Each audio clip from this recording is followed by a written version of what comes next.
for work here at the Happy Healthy Workplace podcast. I'm Kimberly Ficklin, your host. And every week we talk to professionals just like you all around the world because we want to find out what they do to create a profitable business, the kind of business where people really want to work.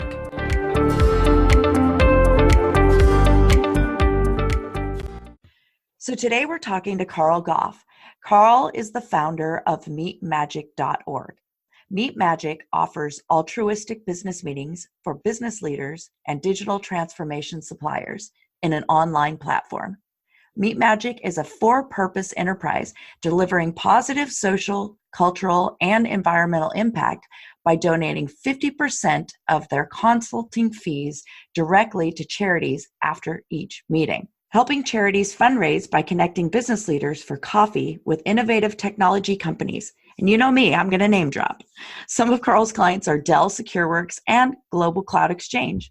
Now today, Carl's going to share with us what the concept of giver's high is and why having an altruistic component available in your workplace helps you to create a community of giving. So Carl, first I want to welcome you. Welcome to the show. Thank you. Thanks, Kimberly. Yeah, thanks for being here. I know it's very early there in Sydney, Australia, so we do appreciate you being here with us early in the morning. I'm about to watch the sunrise. Beautiful, then. I guess you can't ask for more. I know you have your tea. You're going to have a chat with us, so that's not a bad way to start your morning, huh? Exactly. Awesome. So go ahead and just tell us, what is giver's high? I think it's something we've sort of started to see over the past sort of couple of years with the executives that take the meetings. And I'm starting to see it's having a bit of an impact, obviously, on their work and the things that they do during the day. So the long and short of it is, every time a meeting takes place, the executive that takes the meeting gets to feel really good about the impact that they've just made. That's really what we're seeing, is a giver's high or a giver's glow. It's more about the experience that this meeting has just generated. It's about the time that they've used and the impact that that time has actually had. As we all know, you can spend your time wisely or unwisely. And the big idea for MeetMagic was to help executives use their time a lot more wisely during the day. Which creates more productivity, right? Absolutely, yeah. Yeah, you have time to do a lot of other things. Yeah, well, this is giving in the workplace. It needs to get to a space, I think, where it's high impact but low cost. And that high impact and low cost thing really needs to come out. It just needs to be no behavior change. And that's what we've created. Right, because what you're saying is what MeetMagic offers is that, you're already doing meetings, right? You're already doing meetings. So why not do one like this and also be able to be altruistic in the process of it? I know that you had mentioned that you had some feedback from some of the people that have worked with you recently. And just in the concept of giver's high, like what are the things that people tell you, not just about the meetings, but just about what it feels to give, to be able to know that they're giving? Well, I think everyone starts off with good intentions. And I think givers, when they want to give, they tend to give too much and it can often go wrong. But when the givers put the needs of others first, sort of if they do it too much, they become the jack of all trades almost. And I think it's like a reactive type of helping, and that sort of causes a problem. But if it can happen in a condensed sort of way, it has this high impact. And that's what seems to be happening with these meetings. So I often get calls from the executives afterwards saying, that was a really good meeting and I feel really good and really empowered. It's almost like this glow exists because they've just sat down and had a cup of coffee, which is all they've done, 45 minutes of their time, and they've created this whole feeling around doing good. And so they go back to their office feeling more empowered and often they're more productive as a result because they're more engaged in what they're doing because they've just done something good.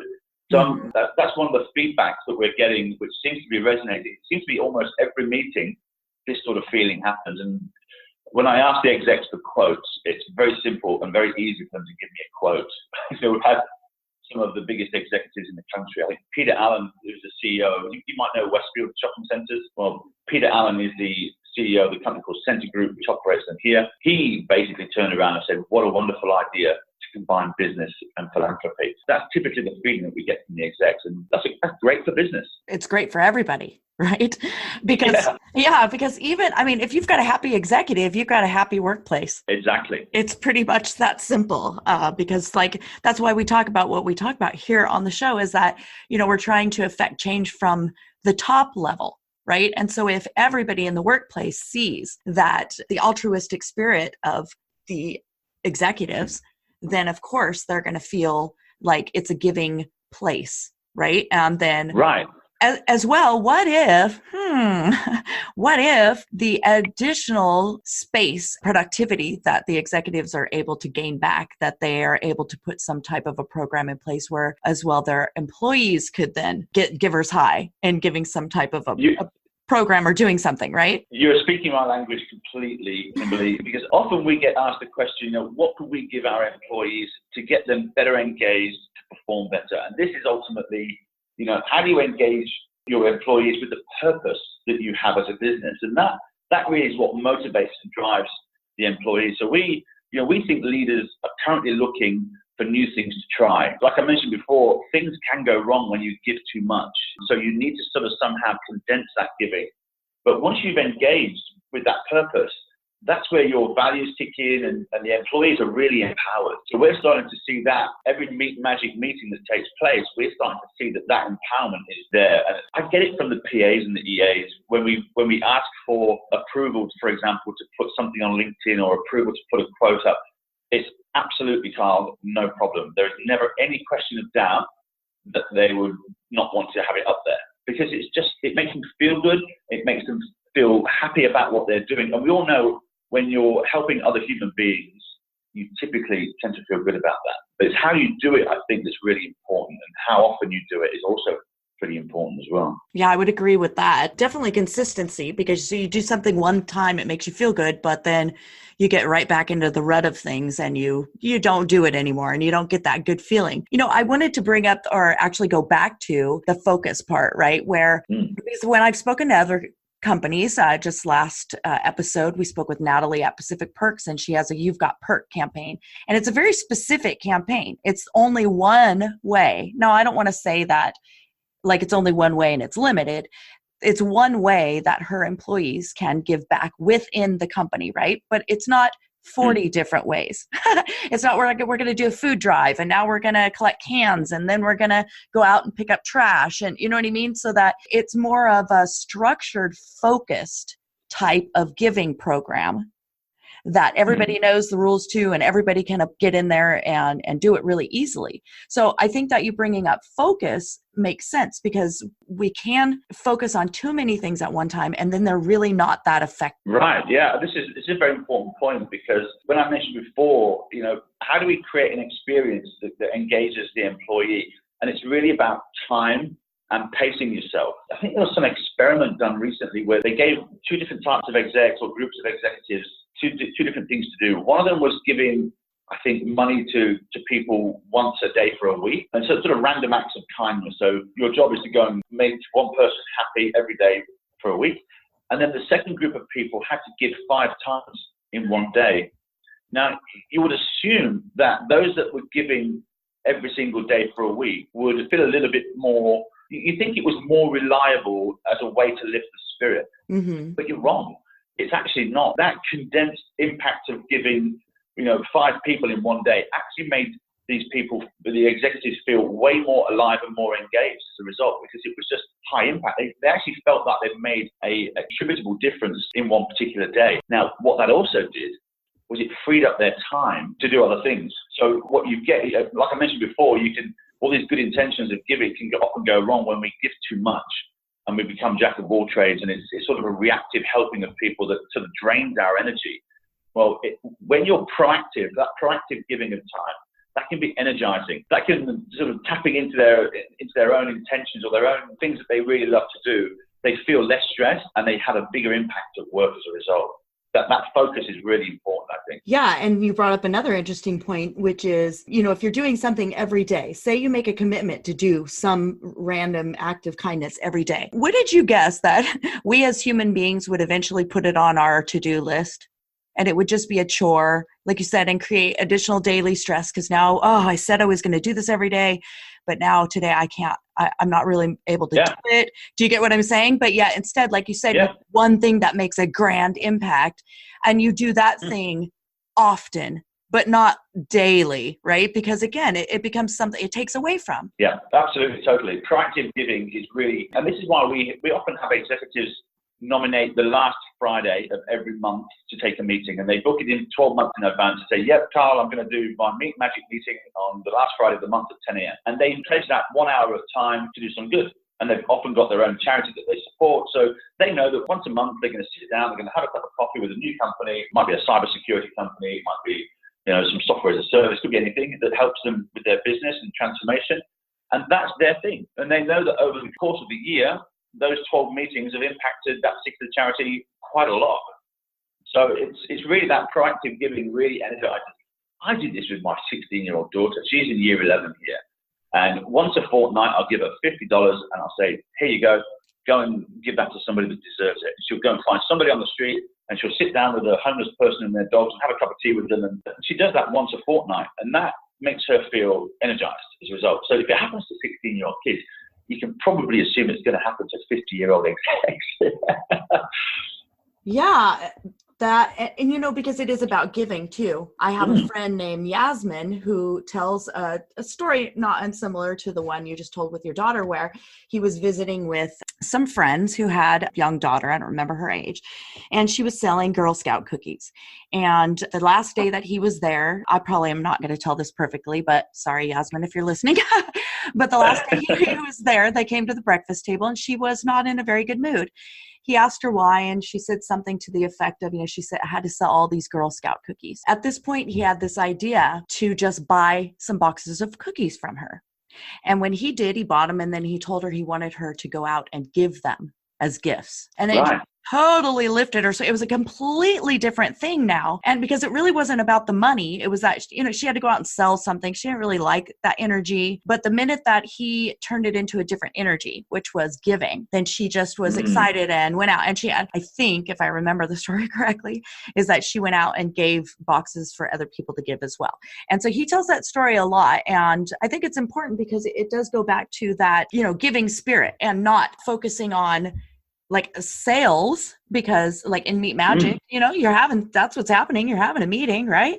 But you get to focus on the giving part of it instead. And this is, I think, really important, Kimberly, because that whole reactive helping is exhausting. It's tiring, but the proactive giving is energizing. And like I mentioned before, when you tap into your own interests and skills, and then when you give around that, you feel less stressed and you have a bigger impact at the same time, both inside your office and inside the home. And that, I think, is the difference. As executives, we need to look at how we're giving. Is it reactive or is it proactive? And that's a good question to be asking internally, because if you're wondering why employees are stressed out, maybe they're doing too much and they're giving too much, and it just needs to be a little bit more condensed. That is very true. It could also be that they're not giving enough, because you could sit behind a desk and write a check out to any charity. It's not really impactful, only to your bank account and then to your taxes when it's time to file.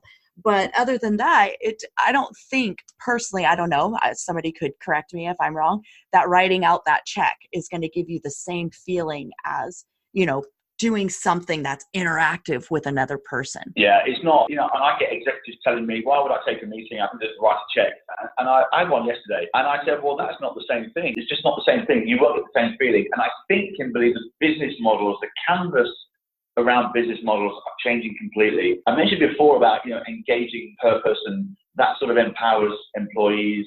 And obviously, when employees are empowered and they're living those values, that sort of leads towards a mission. And as your mission evolves, your overall mission or your place where your company is going needs to inspire the people that are working in your organization. I've just immediately had a thought about a guy who completely inspired me recently. His name's Rob Kaludis.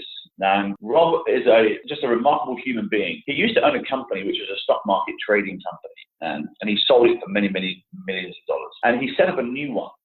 And the new one is called Vivian Court Trading. And he said to me when I sat down for coffee with him, he said, Carl, I've attracted 90% of my staff without even launching a single advert. And that was because of the things that we're about now. It's our purpose and what we're doing. So Vivian Court are what they call high frequency traders. Those guys that sit in a dark room with flip-flops on and trade the market.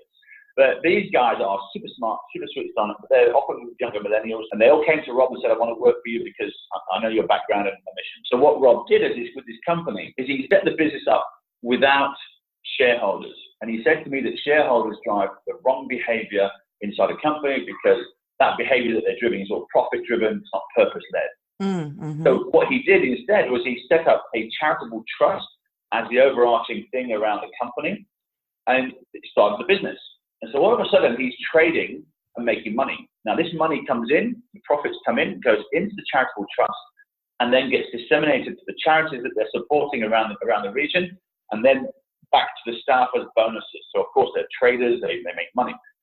Now the interesting thing here, Kimberly, is that these traders, if they work 5 days a week, they can often get burnt out because it's high energy and they need to focus quite hard. What he noticed was, because they were giving money to these various different causes, the traders were really happy about this, and they were actually making more money more easier, and that money was coming in. And it's almost like the universe said, hey, you're giving more money away, so here's some more.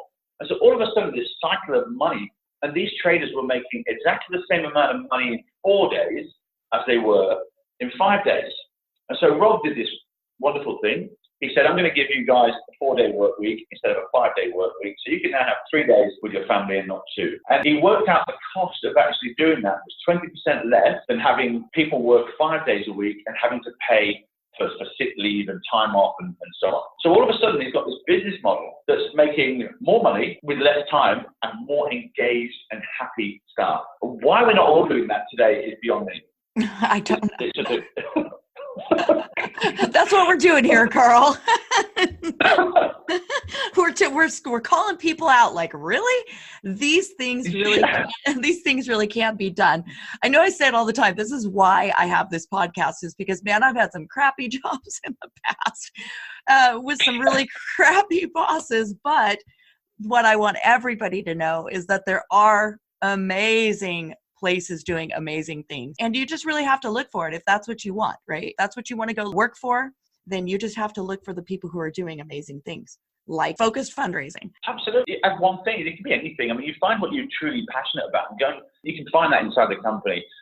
Literally every CEO in Australia right now has mental health and depression and that sort of stuff on their agenda this year, because it's just a massive problem. Mm-hmm. It's a huge problem inside the workforce, and people are struggling because they're under pressure, they're under time pressure, and they're not managing their time properly. And one of the top 5 factors contributing to lower depression rates is, guess what?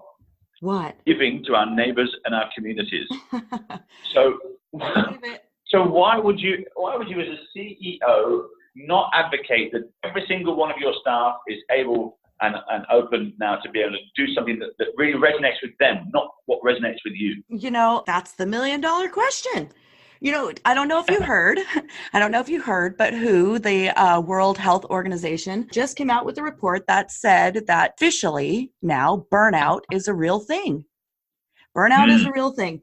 And so if we care about creating a profitable business where people really want to work, then we care about burnout, and we care that we're burning out our people and that we're not giving them the opportunity to, like you said, to be altruistic, to do things that give them joy, as well as working for you, getting the job done, right? Because they both can happen. And there is also a thing called generosity burnout too. And we spoke about this before. Mm-hmm. That selflessness at work can lead to exhaustion.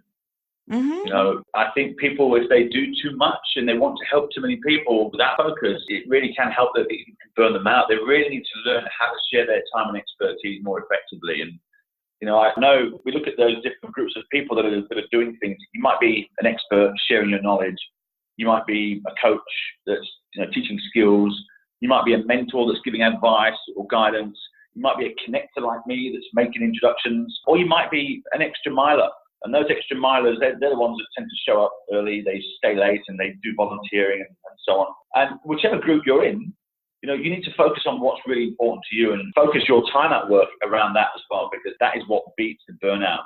And I think the burnout inside the workforce for not managing their time is one thing, but burnout is also pretty prominent, I think, in the generosity world. Well, I think by and large, we're givers, and we don't have really good boundaries. We don't know when to say no, right? So we take on way more than usually we can get accomplished. And it's usually because we're trying to help other people. Right. Well, that's where the burnout comes. And you need to look at the ones that are protective of their time. So those givers that are generous, but they know their limits. Mm-hmm. So instead of saying yes to every single request, they look for those things that I mentioned in the beginning, which is high impact and low cost ways of giving. So they can sustain that generosity over a longer period of time and obviously enjoy it along the way. And if they don't, you see it all the time. You see these people are givers, like you say, but I think Adam Grant spoke about those givers a lot, right? He said that there's two types of givers. There's ones that manage their time and ones that don't. And the ones that don't manage their time are the ones that get that burnout because they're just giving too much to too many people. And then they find themselves working late at night, working on weekends, trying to catch up. And that's where the burnout comes in. Mm-hmm. So by focusing their energy and being protective of their time, but doing that giving in a proactive way, not only are they getting to feel good about what they're doing, which is going to lead to better productivity and better engagement at work, but they get to actually complete the tasks that they're employed to do within the specified time frame. And this, I mentioned about my coach earlier on, me, Shobo, obviously in Portland, Oregon. He talks all the time about the time and how we spend our time. And this is really important, I think, for many execs. You know, you've got 4 different time zones. You've got the distraction zone. This is where, you know, we get tied up and busy and we go eating food, or we go and put Netflix on and we think it's important. It's really not. Mm-hmm. But that we do that to distract ourselves away from the actual work that we're meant to be doing. Then there's the delusion zone. And this delusion zone is where we think things are important, but they're not that important. It might be a family argument or something like that, but it's not that important. But we tend to focus our effort and ignore the things that are meant to be done. Then there's the demand zone. And the demand zone is where we're under pressure, we're under deadlines, timelines. We've got to get this done by this particular time. And we're not, because we're under pressure with it, so we go back into the distraction zone. Or there's a final zone called the dialed in zone. That's where you're completely focused on doing the things that are important and, you know, not focusing on the things that are not important. And when you look at this, and when I look at execs, a lot of execs are in the demand zone, and they're in the demand zone under pressure with deadlines because they're not dialed in, because they're doing things in the distraction zone and in the delusion zone. And that, when you look at this, you know, at a high level, if you can take a lot of that pressure away and literally just get them dialed in and being focused on things that are really important. And that can be focused around giving. Then they're actually more inclined, you know, to give in the right way as opposed to being under pressure. And I see it all the time with execs say, I've got no time. Yes, you do. It's just that you're not spending that time properly. Because there's a clear distinction, Kimberly, between execs that say yes and those that say no. And I can tell with the energy in their voice, when they say no, it's because they're in demand, and that demand zone is consuming them. And the ones that say yes, who are often really high-powered execs, they say yes easily because they're in the dialed-in zone.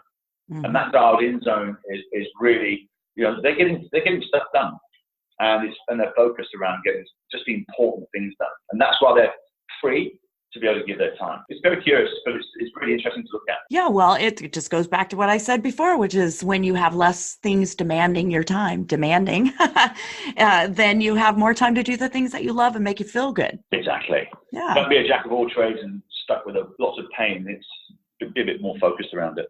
Yeah, I completely agree with that. This is really great stuff we're talking about today, but we're almost to a close, Carl. So I'm going to ask you one more question.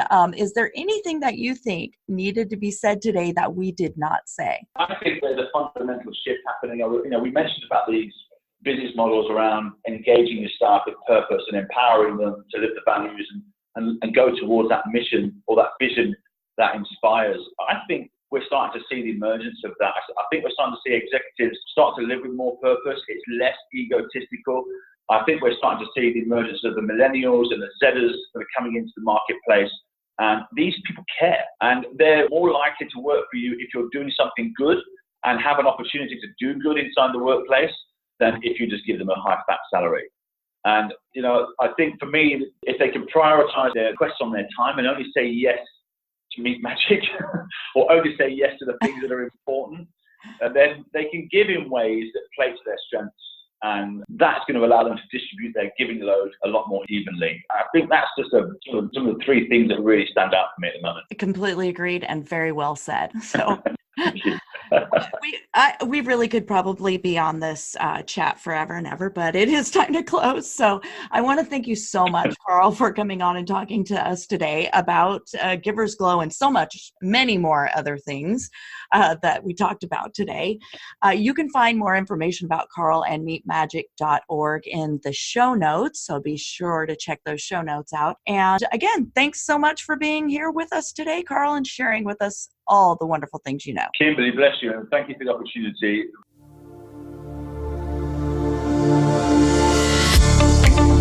That's a wrap for today. The Happy Healthy Workplace podcast is now complete. Be sure to subscribe and join us weekly for secrets, solutions, or strategies that help you create a profitable business where people really want to work. This is Kimberly Ficklin, wishing you a happy, healthy day.